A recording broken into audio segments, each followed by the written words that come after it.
os versos de número 11 e 12, para nós meditarmos juntos. Pode entrar, pode continuar o trabalho. Deus abençoe. A Bíblia diz, segundo o livro de Samuel, capítulo 23, nós lemos o início, vamos ler apenas os versículos 11 e 12. Peço que os irmãos nos ajudem com o máximo de atenção possível. Os irmãos que estiverem lá fora que puderem, corram para cá para juntos meditarmos na palavra de Deus nesses 20 minutos, 25 no máximo. E depois dele, Samar, filho de Agé, o Hararita, quando os filisteus se ajuntaram numa multidão, onde havia um pedaço de terra cheio de lentilhas, e o povo fugira de diante dos filisteus. Este, pois, Samar, se colocou no meio daquele pedaço de terra e o defendeu, e feriu os filisteus, e o Senhor operou um grande livramento. Amém, meus irmãos? Por favor, tomem assento.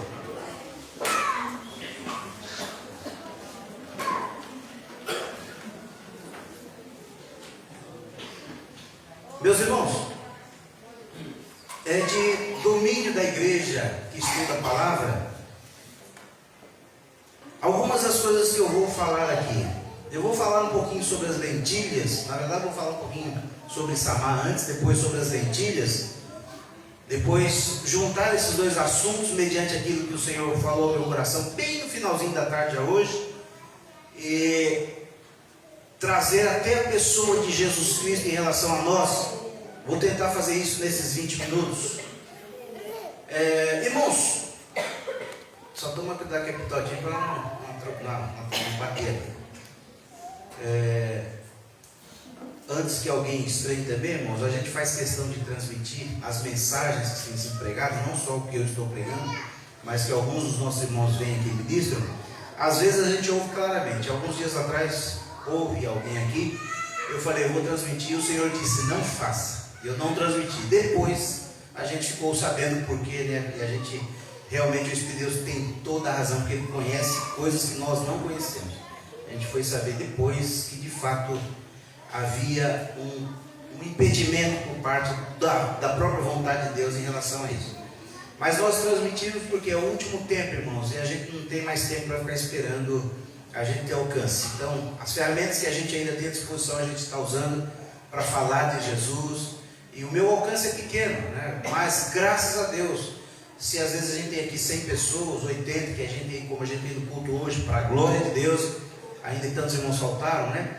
Mas a gente alcança aí mais 400, 500 pessoas, às vezes 700, 600, né? Chegamos já a ter 800 alcances. Nem todos ouvem tudo, mas alguém ouve uma coisa. E a gente sabe que para Deus operar na vida de alguém, irmãos, não precisa uma pregação inteira. Precisa uma palavra direcionada pelo Espírito Santo de Deus. Mas vamos lá, vamos à palavra. Irmãos, era costume nos tempos bíblicos, quando uma mãe chegava o momento de dar a luz ao seu filho, ela e o pai serem concordarem em dar o nome àquela criança, mediante alguma situação específica que acontecesse.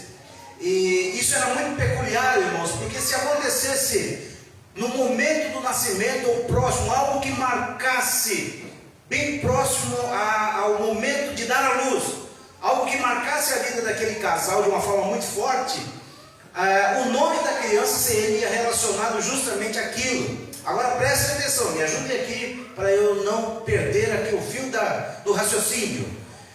Irmãos, nós temos alguns nomes dentro da Bíblia, eu não vou entrar por esse detalhe por conta do tempo, que sugerem justamente isso, ok? Nós temos nomes que apresentavam momentos de vitória, nós temos nomes que apresentavam momentos de constrangimento, e nós não sabemos o que aconteceu na família de Agé. Agé era o pai desse garoto que, quando ao nascer, recebeu o nome de Samar. É interessante que o nome Agé quer dizer o seguinte: eu serei, eu aumentarei, eu serei engrandecido.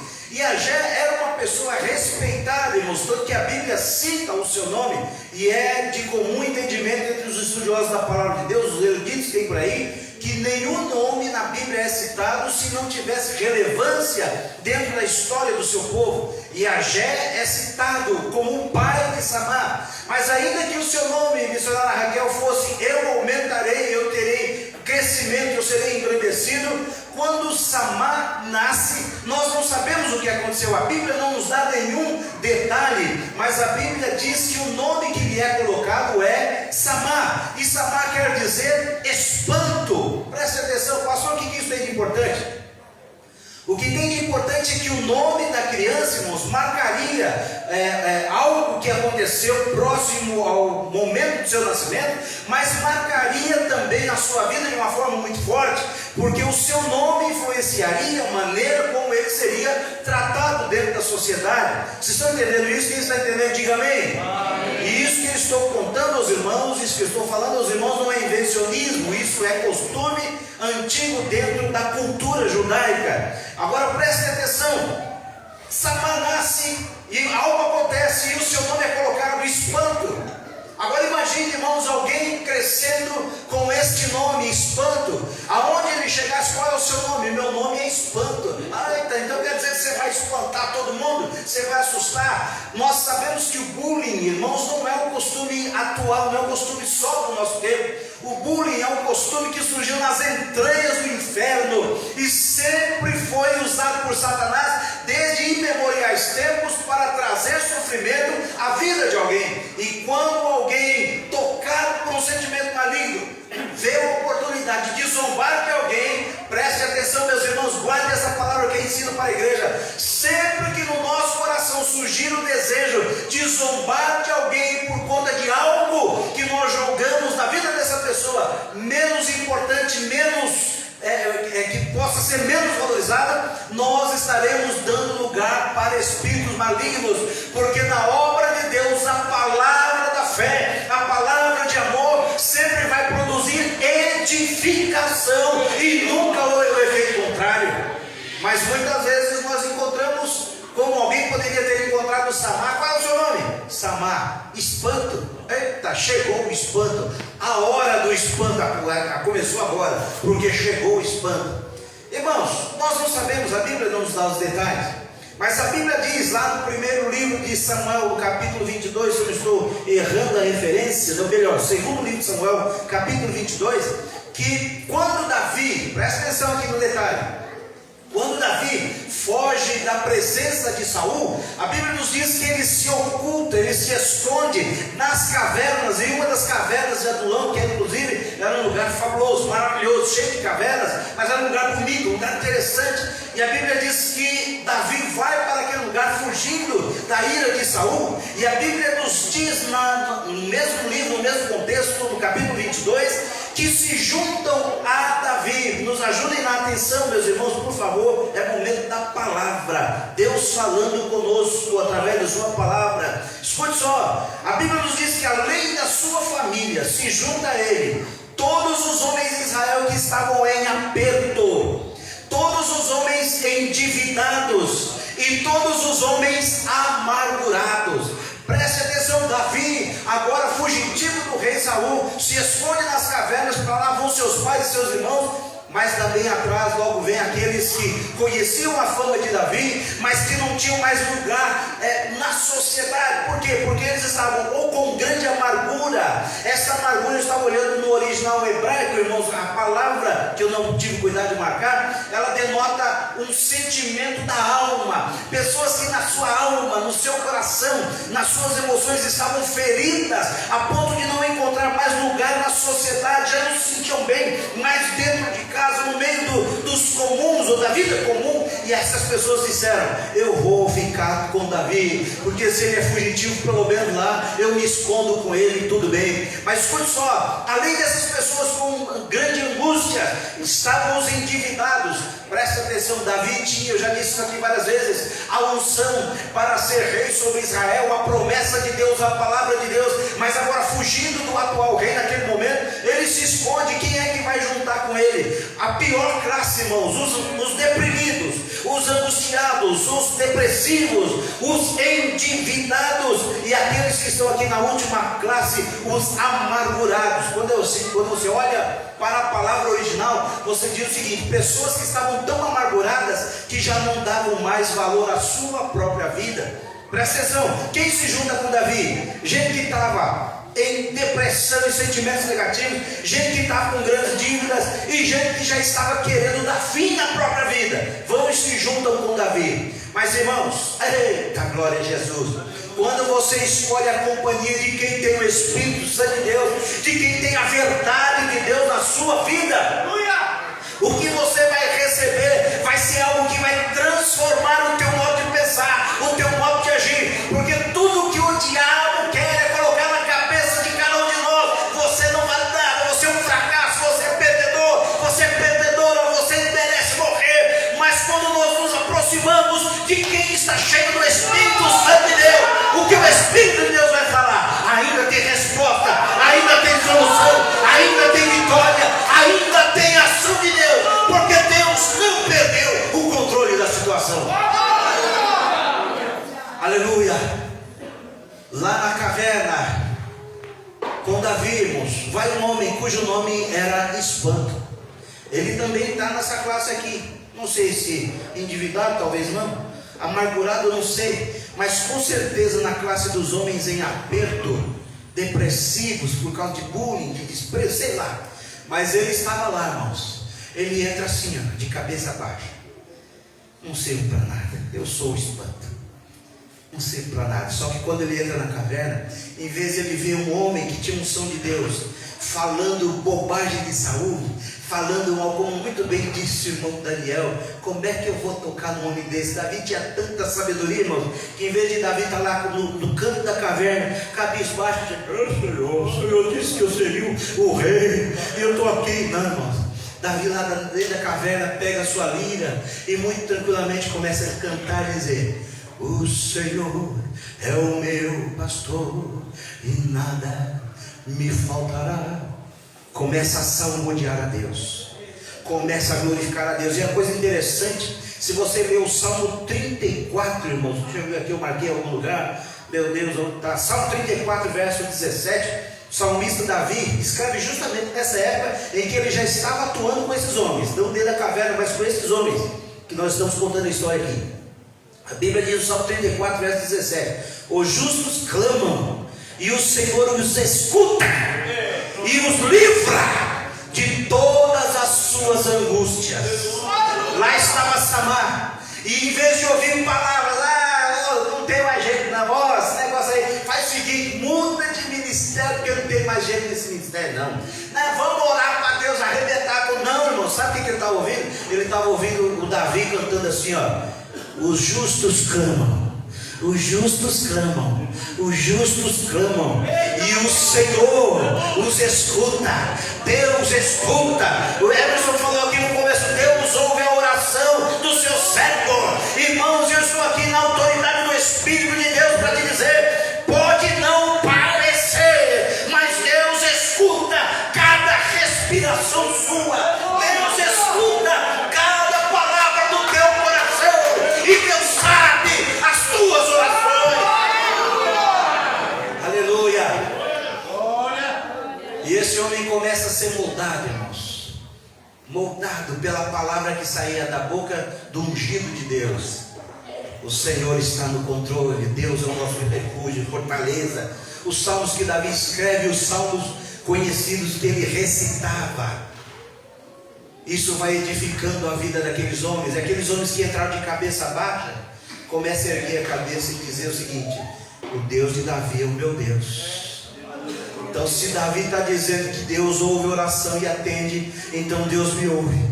E aqueles homens que entraram, roncados, endividados, amargurados, entraram ali depressivos, e alguns até querendo pôr fim na vida, eles entraram ali e começam a erguer a cabeça, o peito começa a estufar, os olhos, em vez de seco por causa da dor, começam a derramar lágrimas, mas de confiança por conta da presença de Deus, e eles começam a falar a mesma linguagem de Davi: o Senhor é o meu pastor e não vai me faltar socorro. Eu queria que você dissesse comigo nessa noite, diga assim: o Senhor é o meu pastor e não vai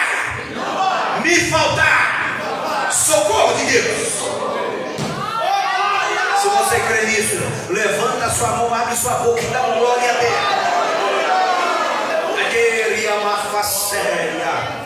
Irmãos, esses homens que entraram cabisbaixos foram sendo moldados pela palavra de Deus que saía através da boca do rei Davi.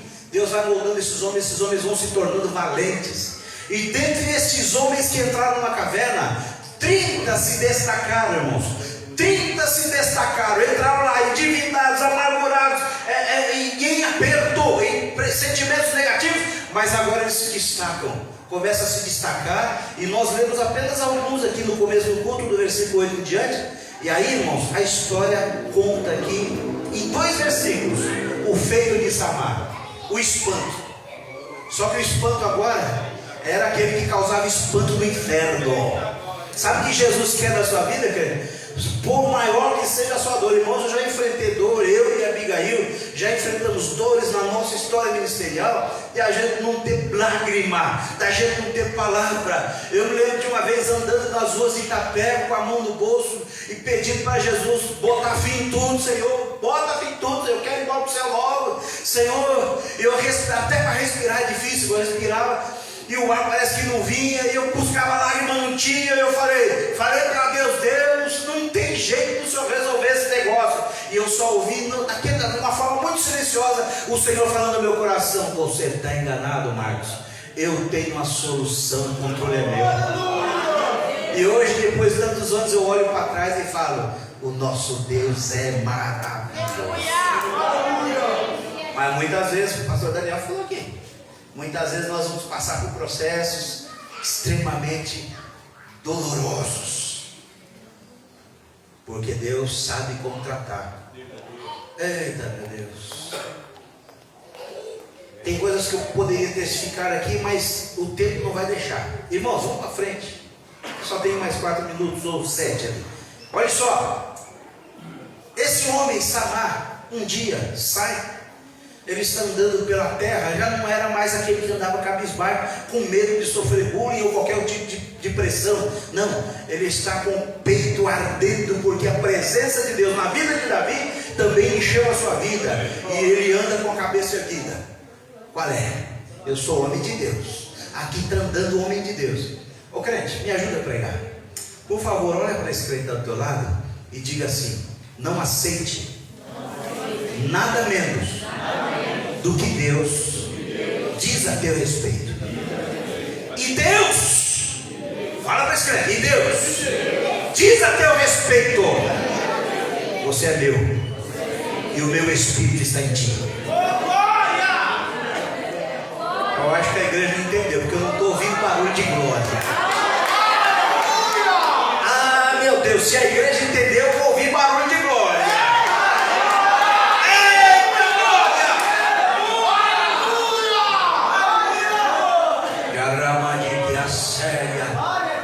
Ele passa no lugar, irmãos, e ele vê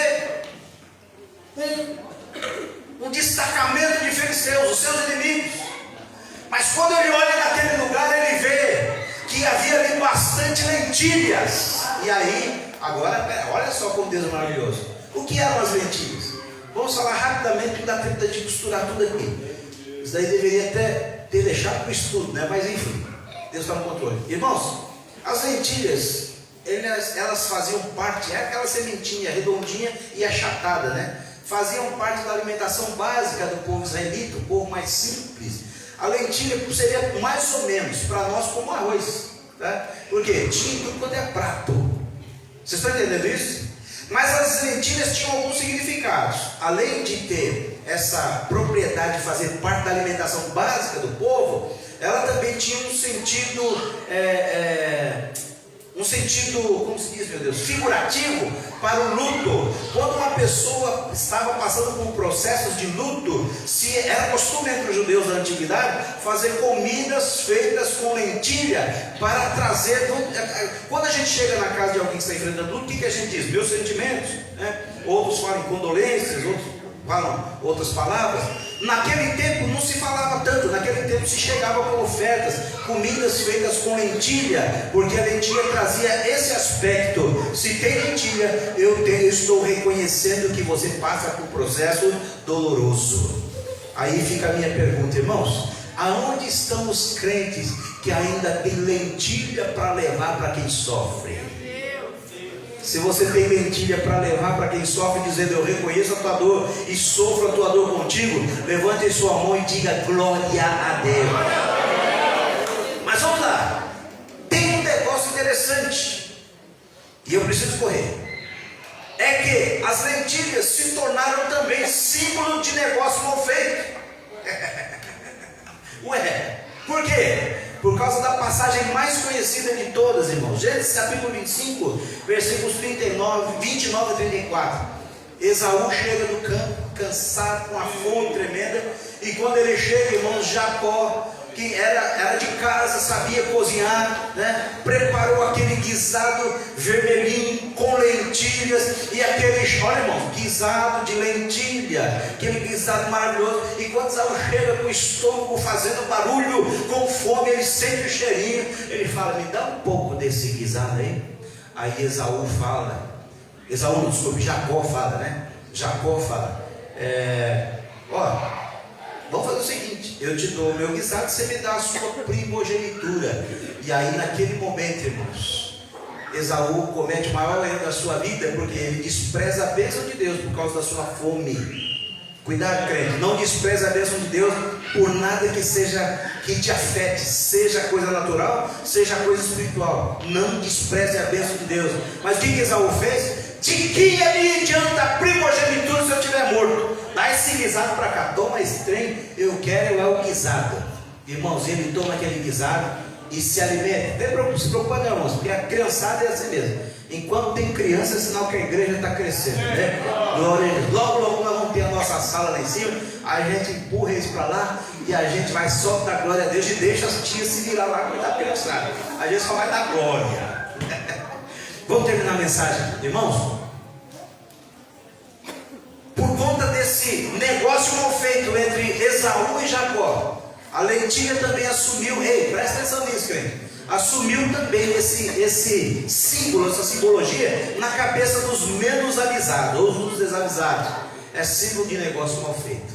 Só que quando o Samar, já vou terminar, quem aguenta mais 3 minutos, diga amém. Amém. Quando o Samar chega naquele tempo, naquele campo, que ele vê os inimigos e ele vê as lentilhas, passou na sua cabeça: o que eu estou vendo aí? Lentilhas. A lentilha tem de monte aqui na terra, eu não poderia passar na cabeça dele, eu não vou me preocupar com lentilha não. Lentilha é símbolo, traz a simbologia do luto. Eu não vou ficar preocupando com o luto não, senão eu vou morrer nesse negócio aí.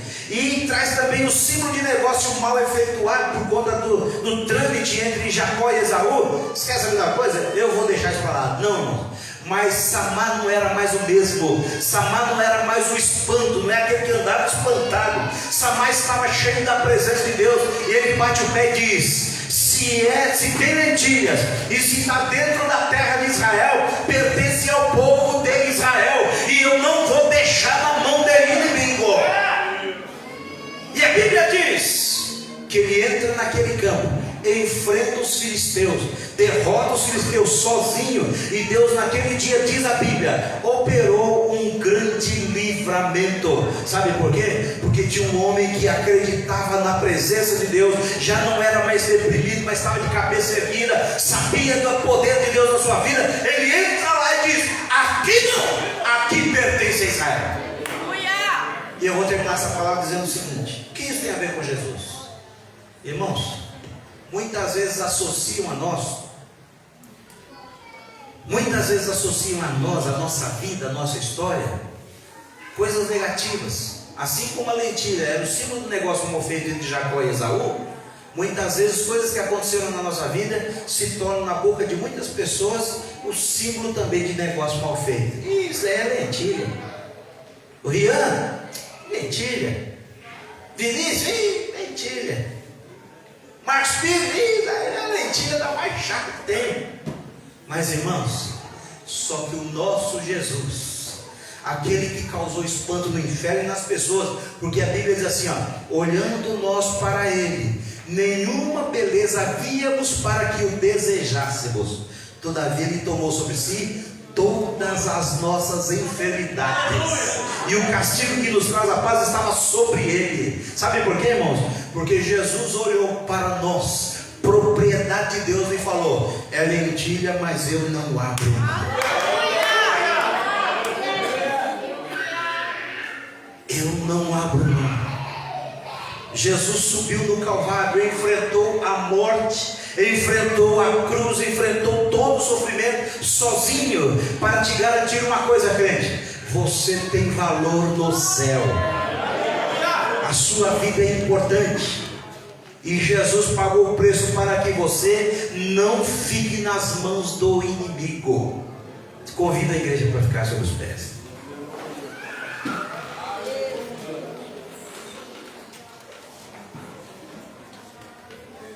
Passei um pouquinho do horário, eu preciso terminar, mas eu quero orar.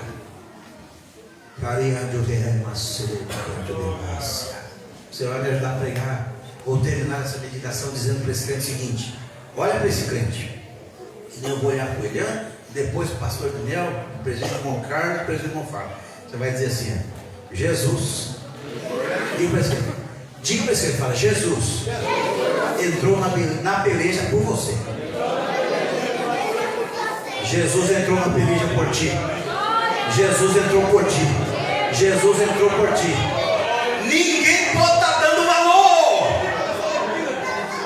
mas o Sabá eterno entrou na batalha por ti, crente. O Senhor está dizendo: eu cuido. Vai ter vitória, vai ter revolução, vai ter surpresa, vai ter operação, porque o nosso Sabá se chama Jesus Cristo. Aleluia. Quantos podem dizer amém? Amém. Eu quero orar. Eu vou te convidar nessa noite, em nome de Jesus. Todos que estejam passando por qualquer tipo de processo, que se sinta como uma lentilha num campo dominado pelos filisteus, eu queria te convidar para você vir aqui para frente. Eu quero orar por você. Venha, querido. Pode vir.